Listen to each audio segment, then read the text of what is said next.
Welcome guys, gals and non-binary pals to this week's episode of Buffy Boys, your weekly review of Buffy the Vampire Slayer from a queer, literary and feminist perspective. My name is Joel, I'm one of your hosts, and with me as always is your other, and as always, well-rested host.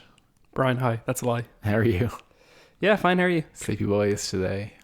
Yeah, I'm definitely tired. Didn't get much sleep last night. Yeah. Just uncomfortable bedspread. Uncomfortable bedspread, uncomfortable weather, and just really a moment to moment trying to decide whether I want to stay in work or go to bed.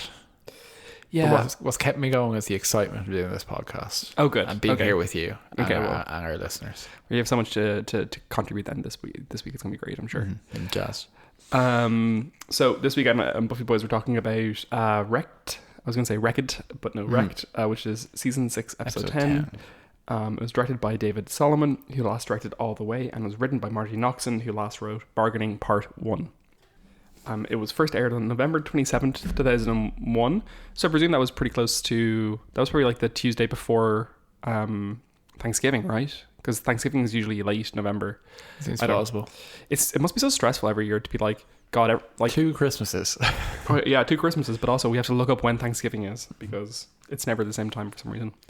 Anyway, so here's your Buffy Ann summary. Amy introduces Willow to Rack, a dealer in addictive magics. Out with Dawn for the evening, Willow goes to Rack and gets high, accidentally summoning a demon which chases her and Dawn.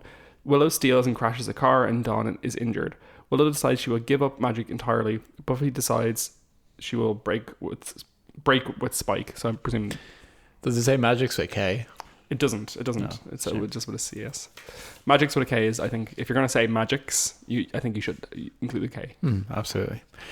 Something I was just thinking there when we were talking is what unintentionally what this podcast has become and what many other podcasts will become during this period is like a kind of unintentional diary of the pandemic year, the plague years. And I wonder if one were to re-listen to this in the future, could you see like, oh, they don't know what's coming, and then like an arc as we're like, oh, it's probably fine, things are kind of weird, and now we're really tired. Yeah, exactly. So I'd say if you listen back to episodes from like early March 2020, I'd say they are like eerie. It's kind of like I think we probably mentioned this at the time, like when Donald Trump got elected and all podcasts kind of took a week that week to be like, well, everything's bad in 2016. How funny would it be if this was like the first indication that someone got listening to our podcast and they were like, wait, the Buffy Boys do not support Donald Trump. And we would have to say, we're not American, so we don't have to talk about or support anything American. Well, but also, like, you're not American, so you didn't necessarily have to watch American TV 24 hours a day for... Oh wait, we talked about the election coverage, I think. We did quite a bit, yeah. Okay. So for before we get into the heady themes of this week's episode, you and I undertook an exercise recently. Yeah, we did. So a couple of weeks ago, when we were definitely not drinking, at like 3 o'clock in the morning, I decided I was going to like compile a list of my favorite TV shows of all time. And yeah, I suppose basically we haven't really watched anything new this past week for ourselves.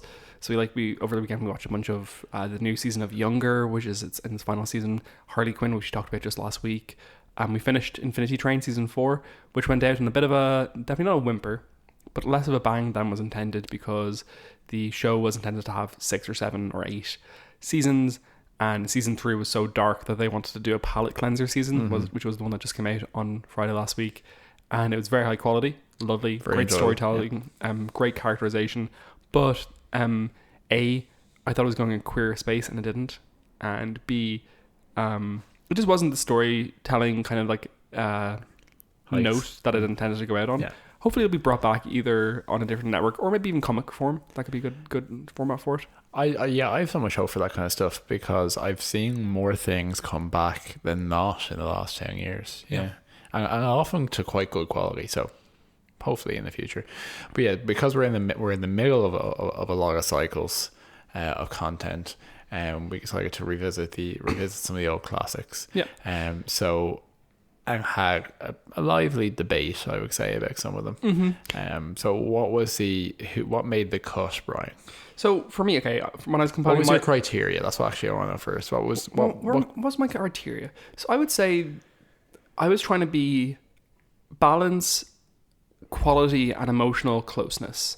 So I wanted to pick out shows for myself for my top 10 that I really connect with emotionally and recognize as being significant television properties, you know? Because I think you can do one or the other, and that's fine as well. But I think I'm comfortable with the balance I got. And yeah, so here is my top 10. Should I just read it out? That makes sense? Yeah, go for it. Okay. So my top 10 was Buffy, number 1. Shocking. Probably no one, really. I really do think it's probably the best format or best example of the television format ever made.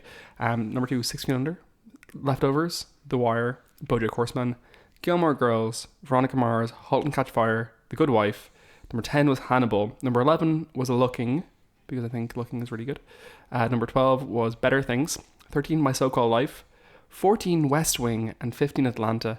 Looking now, I'm just like, do I want to? I mean, does West Wing deserve to be there? Maybe not. I love West Wing so much, but it's not exactly high quality. You can't relitigate the list, Brian. We have so much conversation with this. Anyway, and I decided stuff like a miniseries doesn't really get a word in there, because if it did, Angels of America almost certainly will be up there for me. Sharp Objects, a recent example being of one of those being Olive Kitteridge, which I absolutely fucking loved. Yeah. And also, I feel weird about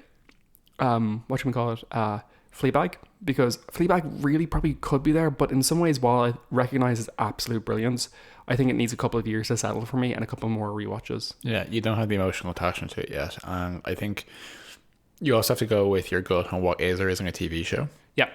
And Fleabag is kind of more of an experience almost than a TV show. Yeah, which is the kind of thing we tend to say. No, I think it's solid, and I think what you can say, which I think is important, is you have watched all of these several times in many cases. Yeah. So I think that bears it out. Like, I think sometimes you have to I think what's notable is The Leftovers I've only watched once through, and it's my number 3. And I would really desperately love a rewatch, but like that show had such a massive impact on me. I think about it every day, I'd say. Any gone? So yeah, no, just a solid list, I think. I think what we settled on with that list was you get like a real breadth of television, you know, because it's not just Emmy nominated serious fiction or that kind of thing. Like, you have your Buffys, you have your Gilmore Girls, you have also your Leftovers and all that kind of stuff. Yeah. True. It's actually probably more on the slightly trashy side, like good trash. Well, Good Wife, I think. So this is the thing. I think that all those shows actually have critical worth. Like, the things that people would often not think of as having critical worth, or like Buffy being an obvious example, even though by virtue of the fact that like not probably 60% of critical writing on Buffy is why it does have critical worth, which is like hilarious and a contradiction. But anyway, something like Gilmore Girls, I think, is probably Gilmore Girls and The West Wing are probably the least literary significant ones there. But even still, like, they're emotionally nuanced. Gilmore Girls is also very important in the sense that it's a great TV formatting thing, where it's just like it's visiting friends week on week, experiencing their trials and tribulations, and just some of the most perfected dialogue of any TV show of all time. But like Good Wife, while it has its ups and downs, the highs of Good Wife are like the absolute highs that TV can achieve. I think it's immaculate emotional drama. It's immaculate farce at times, and it's just so good. But yeah, no, it's I'm happy with it. If I had to go to a desert island and bring those my top 10 list of 14 shows, 15 shows, I'd be pretty happy. Never going to change, locked in stone now. Oh no, not it might change. I'm not committing to not changing. I think I settled on this as well. That I don't have it to hand. Actually, I don't have your number 10 on this list, but I'm not. I have it here, but I'm not sure. I think there is a 10, but I can't remember what it is now. Send me the list so I can read it out. I think that's appropriate. Yeah. Okay. So for me, I enjoyed, and I'm a fan of almost everything you put on your list there, but I had to go with the things that I felt kind of formed a significant part of my personality and informed a significant part of my personality, but which just emotionally felt right to me. Yeah.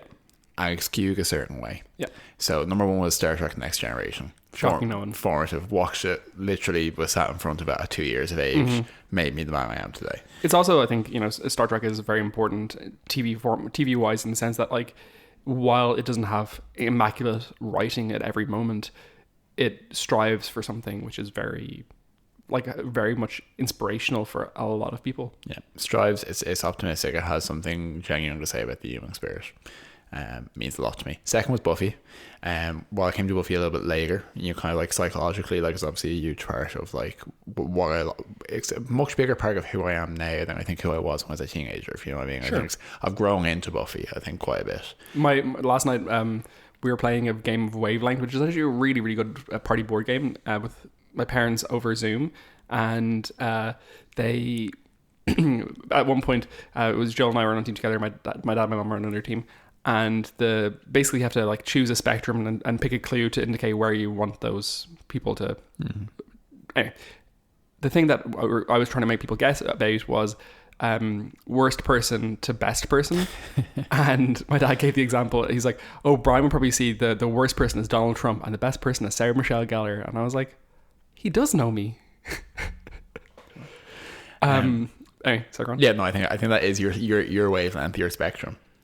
100%. So Buffy, yeah, hands down. And then third was Babylon 5, which I mentioned before, which is the best science fiction show no one's really watched anymore. Yeah. It hasn't aged badly at all, but it hasn't visually some stodginess. Like a little bit, I think. But like compared to the things that we still accept are good, still pretty good, but it just has not stayed in the public consciousness in the same way. Yeah. And usually for a US show, like usually that's something you would say of a British show like Sapphire and Steel or Blake 7 or Red Dwarf, that kind of thing. Maybe it doesn't necessarily stay in the public, but Babylon 5, exceptional writing, cohesive writing, really human characters, really epic.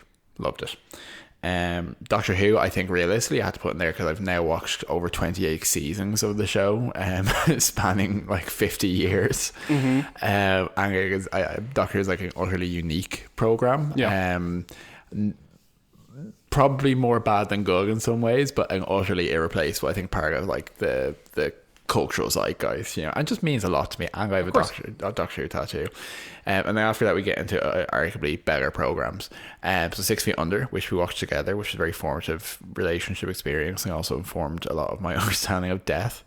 Hannibal, which changed me as a person. Realistically, those two things should be swapped around. Like, Hannibal has so much more of an impact on you than 6 Feet Under did. Yeah, but see, 6 Feet Under I think had a positive impact on me. Hannibal I think colorized a certain amount of my nerve endings.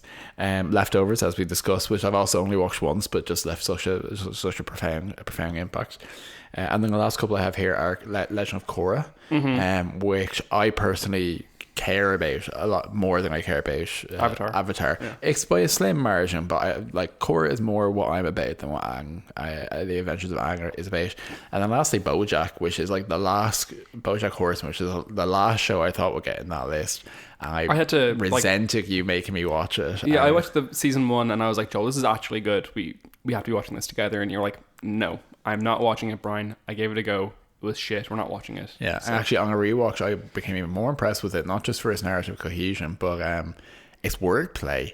Again, a lot of these shows share a quality of, which Buffy also shares, of kind of Shakespearean approach to dialogue, which is both skillful but accessible. And what people often overlook about Shakespeare and that kind of literary canon is that, I guess, best the literary canon should be deeply accessible to the average person, which we've discussed, but I think that runs through all of this as well. Yeah, I definitely have some inaccessible shows on my list, though. I mean, like, you're not... I think The Leftovers imposes a distance on its viewer. I think it is probably one of the most challenging TV properties in a long, long time. I think there are times that you have to crack out a Bible to understand passages of The Leftovers, which I think is bad writing in some ways, but also, like... I think in my top 5 favorite episodes of all time of any TV shows one of them has to be the Book of Nora, which is the Leftover season finale, series finale. It's like, for a show that's bizarre and unusual. Has like at one point has Justin Theroux like weighing his dick on a scales to get into the presidential nuclear bunker. Yeah. The final episode is this incredibly human, sad, very beautiful and hopeful instance of TV. It's incredible. I was thinking, are there some great or classic or well-loved TV shows that just aren't on those lists? Like, I think one of the obvious ones really is Breaking Bad. Yeah, Breaking Bad. People love Breaking Bad. And you Sopranos as well. Sopranos, which we just haven't seen yet. Yeah. Yeah. Breaking Bad, I've watched all of. I think Breaking Bad is great in so many ways, but like drug stuff just doesn't really do it for me. Light a fire for you. Yeah, you know the way like some people like in the same way that like The Godfather, like I haven't watched Godfather in a very long time, but like I've seen it, and I was like, this is immaculate filmmaking. But like, am I ever going to have a gangster movie on my list of favorite movies? Brand, no. It's not my brand. Neither is kind of like drug stuff. But like at the same time, like that's why Better Call Saul is so good, is because it's like where Breaking Bad gets itself a bit fascinated with meth and with the disintegration of this character.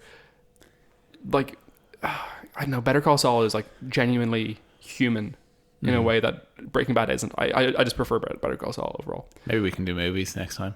Yeah, true. But speaking of number 2 on my list, Buffy Vampire Slayer, in this episode of Buffy, we are looking at Wreck-It, which focuses on 2 interlocked themes, which is Willow's growing addiction to magic and Buffy's like self-destructive depression, sex addiction, relationship with Spike, etc.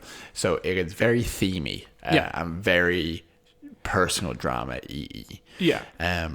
This trio of episodes, Smashed, Wrecked, and Gone, are kind of, I think, often denigrated as like the worst arc in Buffy. This Willow drug addiction arc, maybe less so in Gone. How do you find it, Joe? What do you think of it? What's your emotional truth for it? I don't know that I hated it as much as you would an episode that's just like underwritten, but I feel that Buffy traditionally tends to deal well with themes when they're painted slightly abstractly or slightly pantomime-y, I think I mean, not in a negative sense, but like with big characters, archetypes, you infer and imply a certain amount of it. Like her relationship with Angel really constitutes only like a handful of episodes, a handful of scenes to make up the whole relationship. But you imply a lot of the romance and a lot of the tragedy from that. And there's something about this which is just a little too literal for me for it to have a strength thing. Like things like her going to what is clearly like a drug house, for a better term for that, for magic. I wonder, does Crackden have like? I mean, I think it has slightly like. Well, like I mean, obviously, so I think Crackden is a really problematic phrase, probably because of how prevalently like crack as a drug is associated with the black community in America, which is you know fucking ridiculous. America's such bollocks. Crack is like basically cocaine. They're almost exactly the same thing, and crack is like legalized out the wazoo, as in like you will do 40 years in prison for it, and if you're caught with cocaine or the equivalent amount of cocaine, it's like, oh well, it's slightly different, and white people use it, so you know, slap on the wrist. Legalized there, or you mean did you say legalized? I meant, yeah, it said legalized, but I meant like lawed up, basically. Lawed up or legislated, exactly. Yeah. Anyway, please continue. Yeah, no, absolutely. But I think like that's absolutely the terminology the show is probably thinking of when it's drawing these stereotypes. Because I think like in the credits for this episode, this wasn't exactly what it said, but it had the extras labeled as like junkie number 1 and junkie number 2 or something like that. No, it's not junkie. It is actually Jonesing Girl and Jonesing Boy. Yeah, exactly. And that's interesting because the Jonesing Girl is Megana Tova, I think her name is. I can't read my own writing at this point, so it could be Megara. Anyway. But do you recognize her, Joel? No, I didn't look at her at all. She was the neighbor in Sam Raimi's Spider-Man movies. Very good. You know, the one downstairs, there's all 3 of them, who's like, I think she's maybe Polish. Anyway, but she's also in a couple of other things. She's in Joan of Arcadia, which again I have no idea. I don't really know that. She's in You're the Worst in season 2. She's in like 6 episodes. She's Paul, who's Lindsay's husband. She's his girlfriend, and she's in The Magicians. She's the librarian, and I've seen some of that, so I was like, oh, interesting. Decent pedigree. Yeah. So those scenes in Rack's place, and so the scenes where Willow is clearly high, where Amy is trying to like rob the Summers household to feed her magic addiction. And then when Willow like is like in the shower and like coming down and breaking down, all that kind of stuff, it's all a little like sophomorish, a little kind of very special episode, you know. So it's not that it's necessarily poor. It's just not the show's strength. No. And I think my takeaway from this, and also looking at the stuff with Buffy and Spike and how they try to actually, like, where they have lines such as Spike saying that I the only thing that will be better than killing a Slayer is fucking one. Yeah, doing one is what he says. Yeah, he says "fuh." Oh, does he? Yeah, he does. And then he says doing or whatever later on as well. But there's a lot of that dialogue about being hard and wug and all this kind of stuff. Glistening. But like, there's a lot of like, he's very much like, they're very much talking about his chest and showing his skin, and there's a whole sexualization of it that is not usually present when people have sex or get naked on the show. So it all comes off a little kind of like just being outside of his wheelhouse. And that's kind of the main feeling on it. Yeah. My sense of it was that it kind of feels like these episodes stopped trusting its viewers to understand a more subtle metaphor. Yeah. So they stopped trusting and started thrusting. Yeah, and it's so funny because for a show that like when confronted with the concept of having to do a PSA in Beer Bad, essentially, where they were trying to get paid by the drug people to do this like don't drink episode, which I don't think they got paid for in the end. Big abstinence. Yeah, exactly. For a show that like handles that with like humor and silliness, I like Beer Bad, so whatever. But that episode versus this one, where they're like, in that episode they're like, oh, beer bad, lol. In this episode it's drugs, sad crap. Anyway, I think one of the major issues here is the central metaphor, which we'll talk about in a bit. But anyway, yeah. So it's very clear that the Buffy and Willow struggles are very much interpolated in this episode. I think Buffy's side of the story is definitely handled better, and definitely overall better. Unfortunately, I think Alison Hannigan does a poor job in this episode. I think she got given bad lines, but I was cringing at most of her performance in this episode.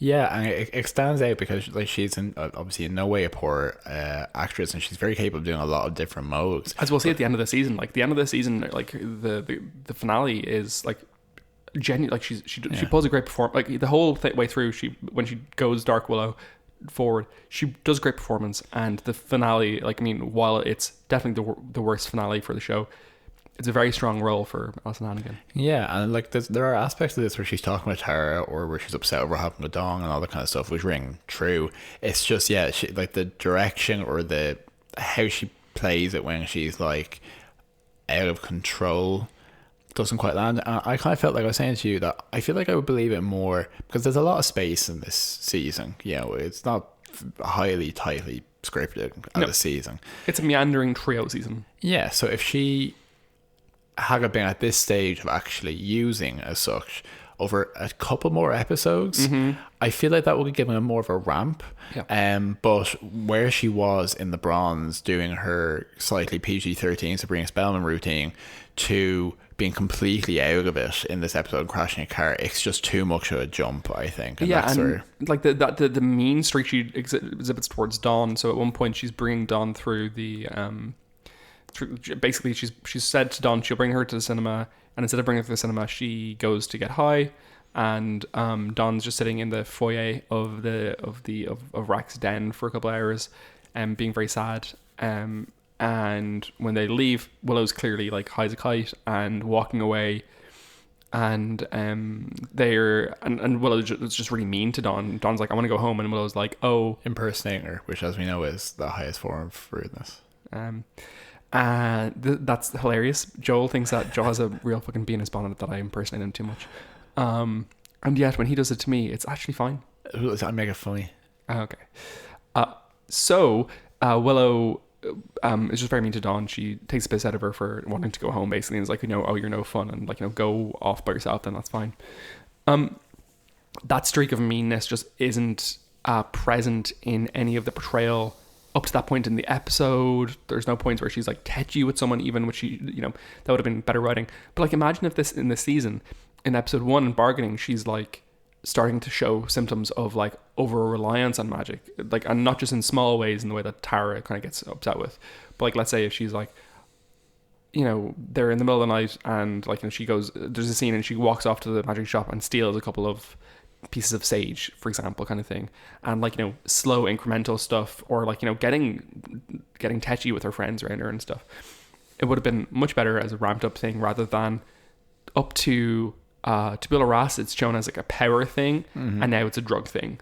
Yeah, it changes from being overbearing to unreliable, and they're actually different things. Yeah, exactly. And different modes. So yeah, it's now what I will say is some of the positives of the episode are that it gives more screen time for Dawn in this, which I think she does a pretty decent job with, of portraying like a lot of, she's quite likable in this, and then it obviously leads up to her having her arm broken in the car crash, so you kind of, it reminds you that Dawn is there and that you like Dawn, and then like tortures her a little bit. There's some really warm scenes at the beginning of the episode, because Dawn wakes up with Tara, and that relationship I fully believe, and I think it's well written, because I think Dawn would gravitate towards Tara, really the most adult person in this household up until the point that she left, and the most stable and nurturing person in the household, except for Buffy. Buffy's very nurturing, but obviously she's also very overburdened with what's happening to her in the world.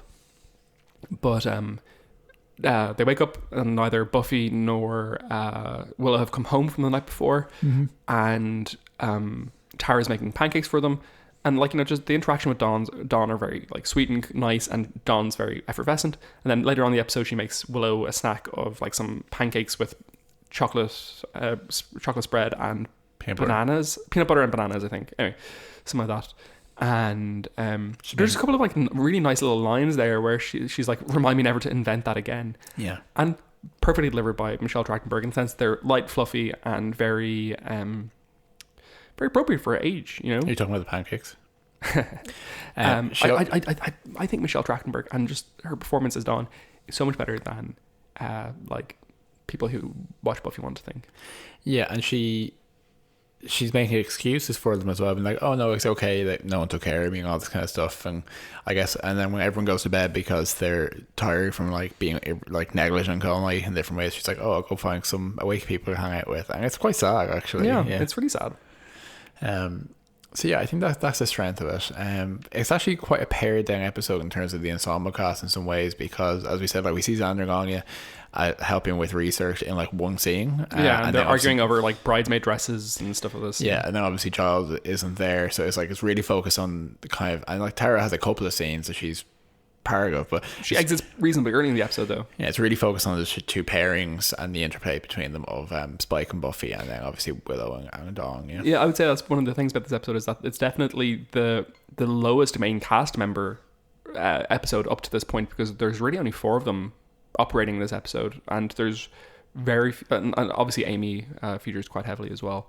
But yeah, no, I found the scenes of Willow losing control, exiting the place at Rack, taunting Dawn, and then they have to run away from the demon, who Willow at first says, oh, don't worry, he's not real, in the most unconvincing performance I've ever seen in my fucking life. And then running away, Willow magicking a car to drive, driving straight into a bridge and breaking Dawn's arm. It was all uncomfortable to watch in a bad way. Yeah, it didn't make me feel like, oh my god, Willow's really lost it. I was like, oh, this is this is just badly written. Yeah, and like the scenes in Racks Down where they're trying to like imagine like what would it look like if a magic user was like overdosing or like whatever. Yeah, The only part of the episode that I enjoyed was the Requiem for a Dream drug scene, where there's Leica is playing. Do you know Leica at all? They're just like that's the band you were playing basically. I have the name of the song written down. It's Black Hat Bone. But Leica were like a British trip hop band because all trip hop bands really were British. Trip hop is a genre from the 90s, which is kind of a mixture between kind of like kind of bluesy hip hop beats and then also kind of like techno. I was trying to say adult dance music, but I think there's another word for it. I know some people call it intelligent dance music. But anyway, kind of just like that kind of style where it's kind of like upmarket electronica meets hip hop. So you have things like Tricky would often be considered one of the mainstays of trip hop. My favorite trip hop band by far is Portishead. So yeah, that's what trip hop is. Anyway, but that Leica song is playing while Willow is Amy is like spinning around maniacally in front of Rack, and Willow is floating on the ceiling and experiencing like hallucinations. It was that scene I found like totally out of context. It's comical, but I loved it. Yeah. Okay, so Willow's bad day. On the other side of things, we have Buffy and Spike.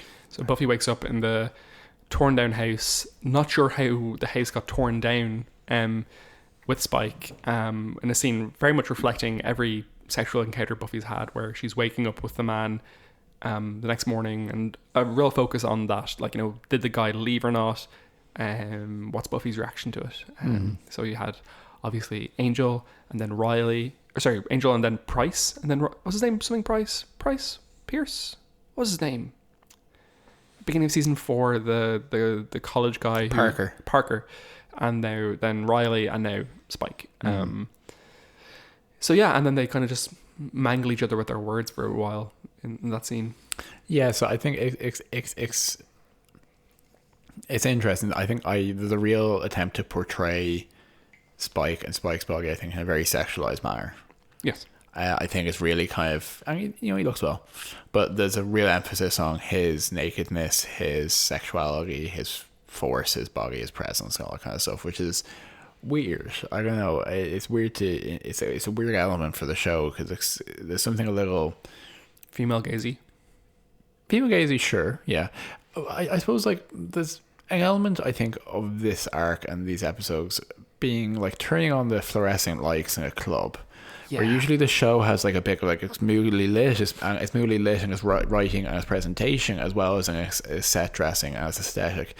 And particularly the stuff with Spike is like, okay, well, there's Spike, there's his body, there's his dick. Do you know what I mean? It's like real blunt. There's a real bluntness to it, and a bluntness to her being like, we had sex, we did this twice, etc.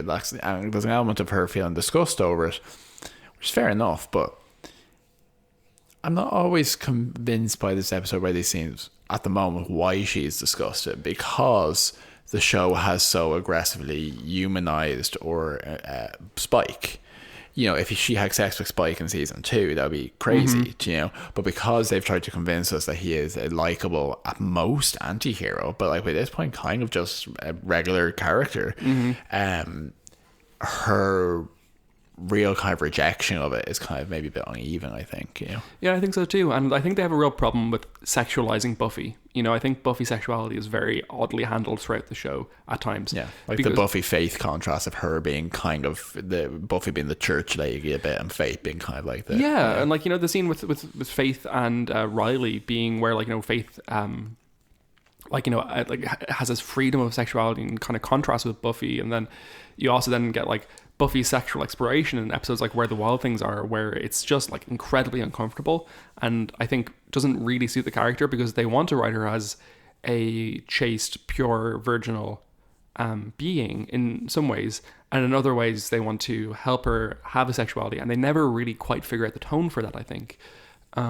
So in this episode, you kind of, it doesn't feel natural, or it doesn't feel well tempered, Buffy expressing these things of like disgust at herself, and it's also like it sits badly for me because when taken in tandem with the Angel stuff in season 2, I think the Angel stuff in season 2, in terms of like, you know, Buffy having sex with Angel and that being the downfall of like the most important thing in her life, and just leading to like the dramatic moment of this show, which I think, you know, season 2 is the season of the show, you know. Mm-hmm. If you take that kind of in tandem with this, it feels like Buffy is just punished for her sexuality. Yeah.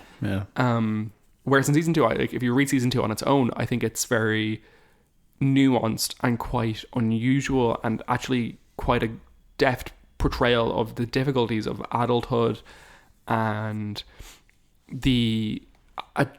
a moment of triumph for Buffy when she does survive it. You know, I think I think there's nuance there, and I think at this point, if you also show this where she is having sex with someone who she's disgusted by, who she has hated for a long time, and she's doing it out of a sense of self-hatred, because I think that is the motivation here, is that she considers herself to be an aberration, and therefore she's denigrating herself through her own actions. This is a form of self-harm, I think. Mm-hmm.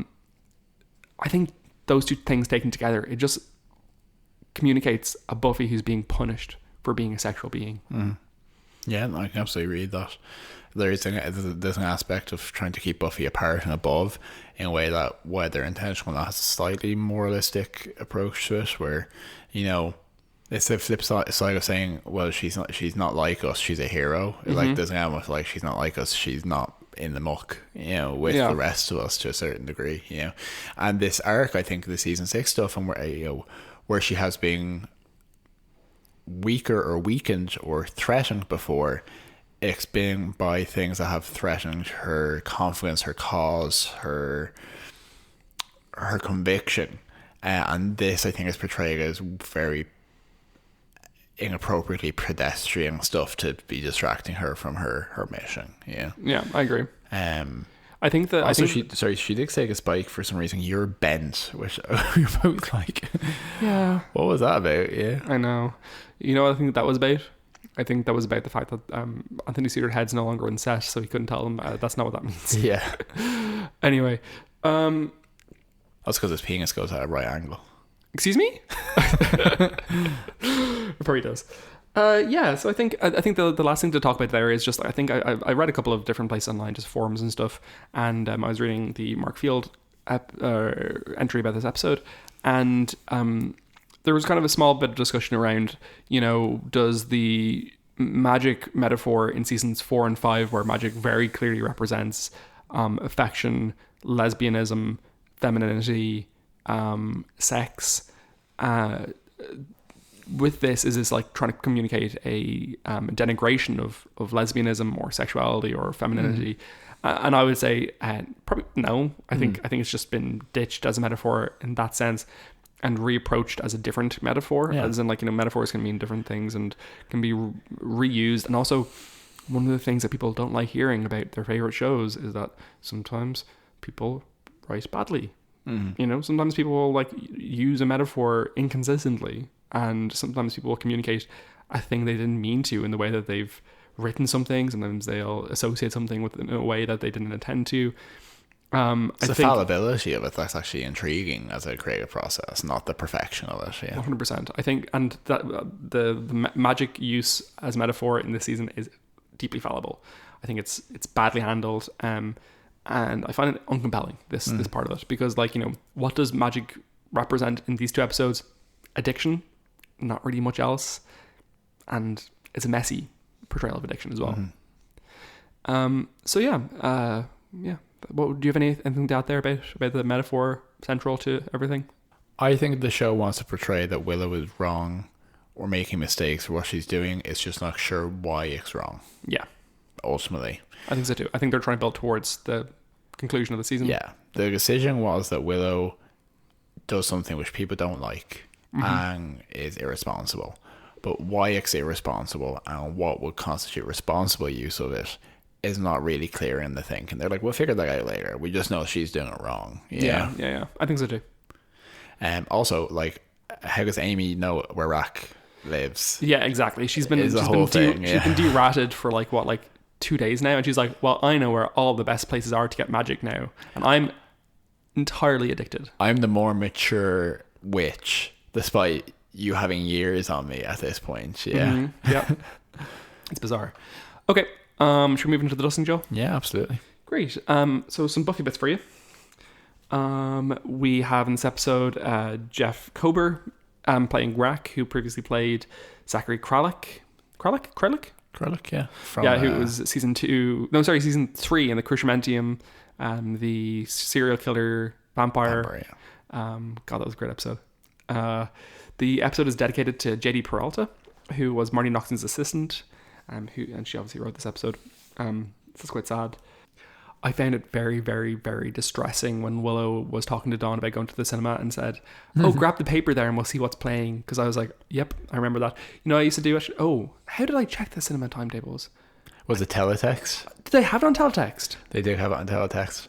Yeah, I don't think teletext was a thing outside of Ireland, really. Absolutely not. No. So teletext was this thing that you could basically press a button on your TV and it would bring up a black and white and some basic colors block interface where you could see text for, like, you could check the news, or you could check what's playing now across all of the different channels. Yeah. You could check what is playing on on a specific channel, and you could check the cinema times, and you could check like the weather and stuff. But because we're talking, and this is in the early 2000s, up to the year, I'd say it probably stopped operating in 2006, I'd say. Yes, exactly. Yeah.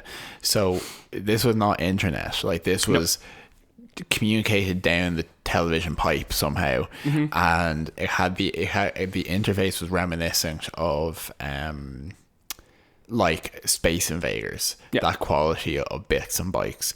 And a couple of things I remember checking when I woke up in the morning before school whether George Bush had won the election. Oh wow. Me and my man being disappointed about that because he was bad, but like not knowing how much worse things would get. I was like, God, this is a bad president. This is bad for the world.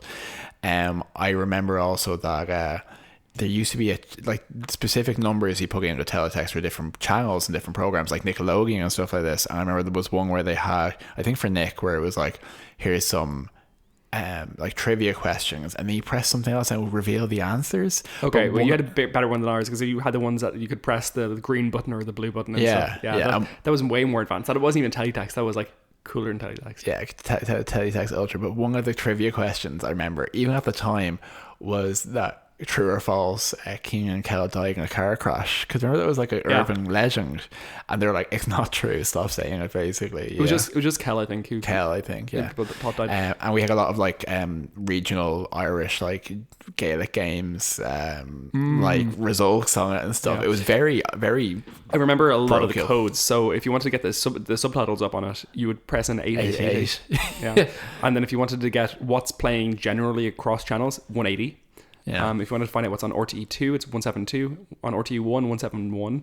I think 170 was news, maybe. And then 173 was TV3, and 174 was TG Car. That was how my love affair with subtitles started, because it actually had quite a comprehensive subtitling for hard of hearing people on like public broadcasts and stuff. Exactly. And the only thing was that if it was something that was playing live, the subtitles would be extremely delayed, and it was so funny when you'd watch them, because there'd be someone typing out the subtitles as this person was saying it live, or they had a program trying to communicate it.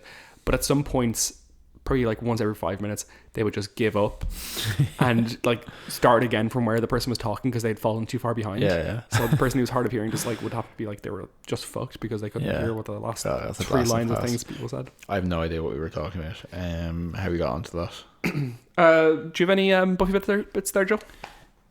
Yeah, just I thought it was interesting when Anya was talking about like demonic cultural wedding traditions, about kind of having to wear the blood larva and all that kind of stuff, a weird kind of homogenization, as if all demons have the same wedding traditions, which is weird for this show. It's kind of a bit like, you know, demon washing the whole thing a bit.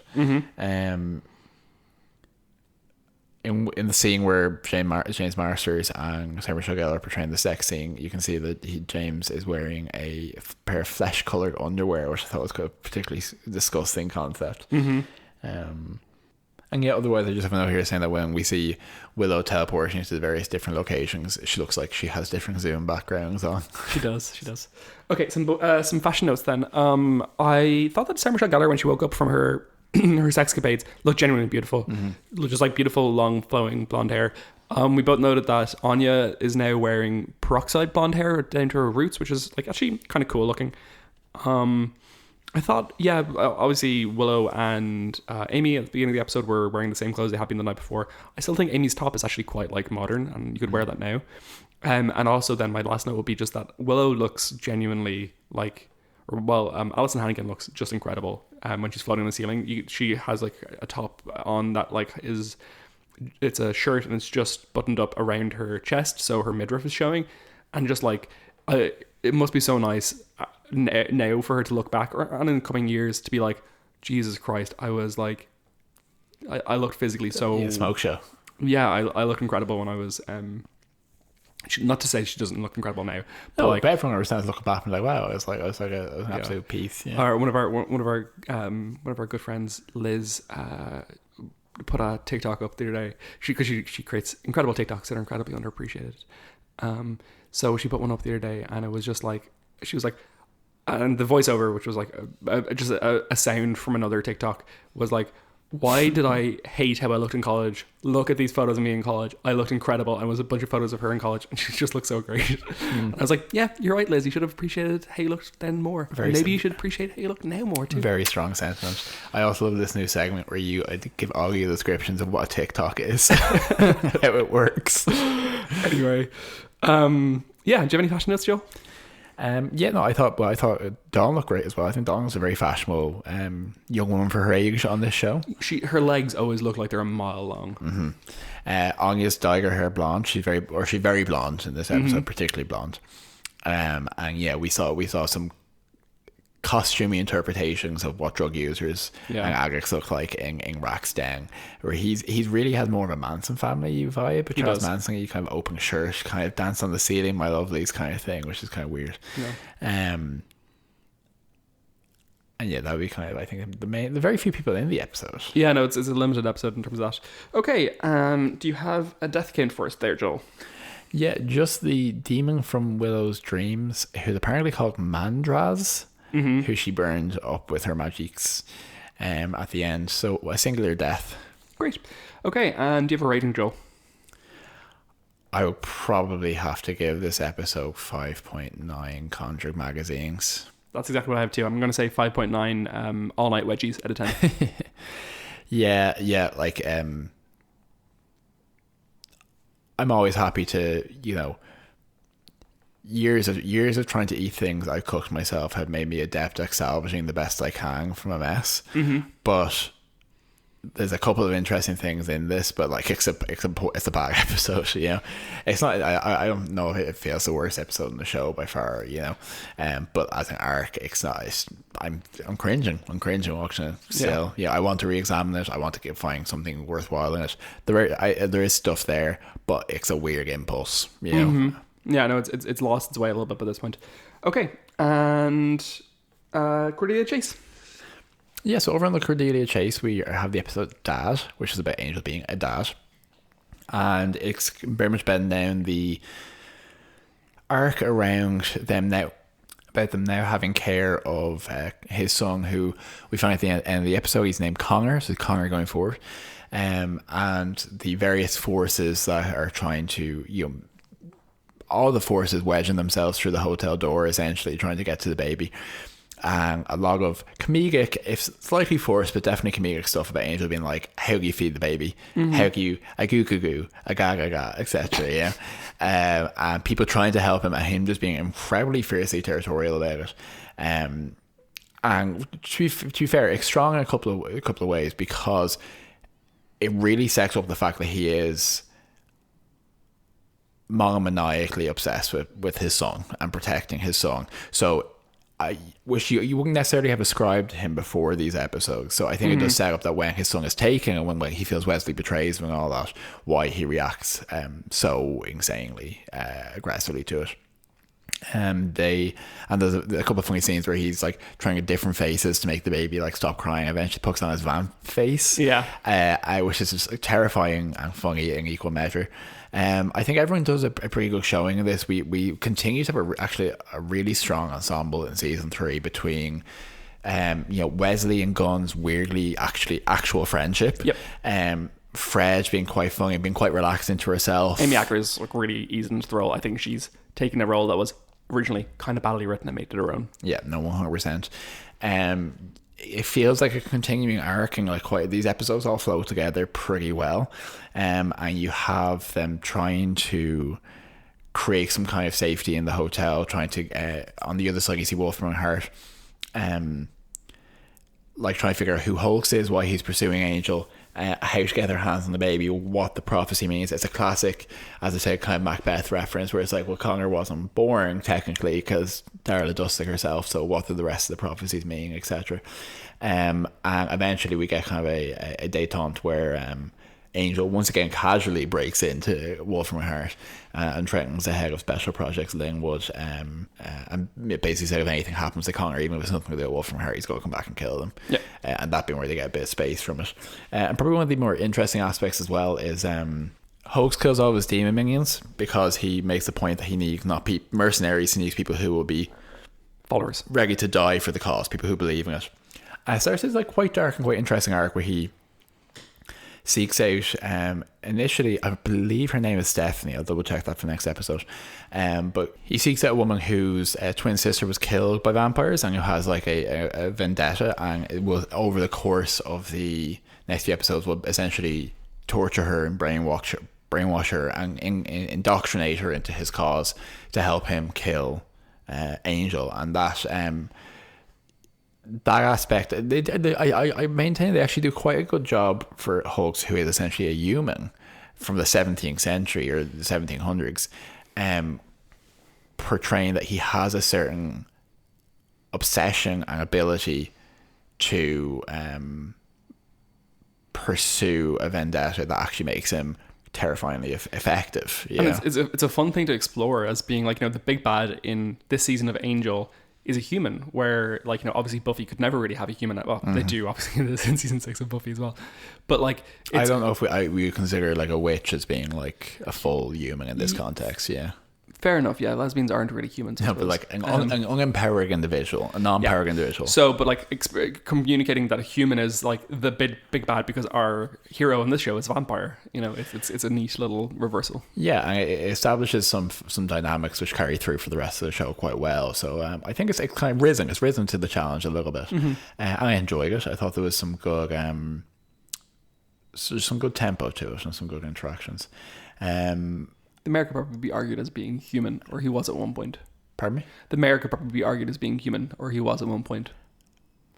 Yes, at one point. Well, all vampires are human at one point. Yeah, almost every villain in the show was human at one point. True. Almost. But yeah, so I would say I enjoyed it. Nice adventure episode. Maybe a 7. Yeah. 7 failed famous gestures. Say a strong 7. Yeah. Strong showing for 7. Yeah, absolutely.